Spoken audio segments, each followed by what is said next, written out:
Part लेके आए हैं। हम इस पे डिस्कशन करेंगे लिंकिंग वर्ब। लिंकिंग वर्ब क्या होता है? लिंकिंग वर्ब का मतलब होता है संयोजक क्रिया। संयोजक का शाब्दिक अर्थ होता है किसी दो अधूरे वाक्यों को जोड़ना, यानी दो अधूरे वाक्यों या सब्जेक्ट या उसके जो भी पूरक हो उनको जोड़ने वाले वर्ब को ही क्या कहा जाता है?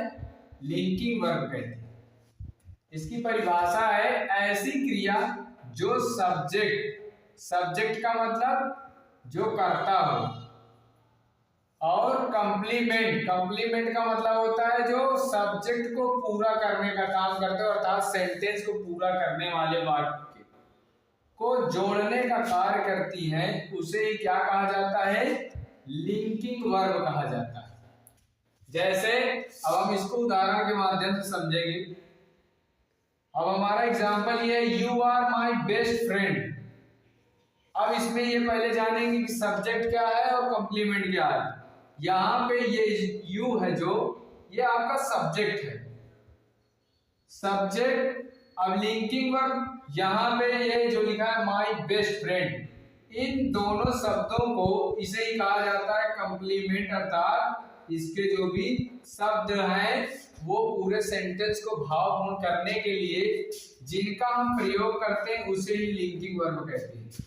जैसे यहाँ पे यू माय बेस्ट फ्रेंड, अगर इसको कह दिया जाए कि तुम मेरे अच्छे दोस्त, अब इसका अर्थ निकलेगा इतना। अब अगर आर की वजह से ये पूर्ण भाव अर्थ प्रकट करने लगे, अर्थात सब्जेक्ट और अदर वर्डों को जो वर्ड जोड़ते हैं उन्हें ही क्या कहा जाता है?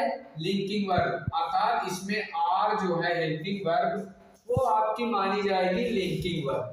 फिर उसी प्रकार जैसे यहाँ पे राम ऑनेस्ट बॉय, अब राम और ऑनेस्ट बॉय को जोड़ने वाला शब्द आपका क्या है? इज, और इज यहाँ पे क्या काम कर रहा है? लिंकिंग वर्ब का। इसी प्रकार कह दिया जैसे he is coming into house, वो घर में आ रहा है। तो कमिंग इनटू हाउस और ही को जोड़ने के लिए हमने जिस शब्द का प्रयोग किया है इज का, उसे ही कहा जाता है लिंकिंग वर्ब। तो इस प्रकार हमने समझा कि लिंकिंग वर्ब या वर्ब की जो थर्ड पार्ट है किस प्रकार आप होता है और किस प्रकार समझेंगे। जब तक इसमें आप सब्जेक्ट और अदर वर्ड को जो जोड़ने का काम करते हैं उनको नहीं समझ पाएंगे। किसी भी सब्जेक्ट में किसी भी सेंटेंस में आपको सब्जेक्ट और अदर वर्ड इतना जरूर पता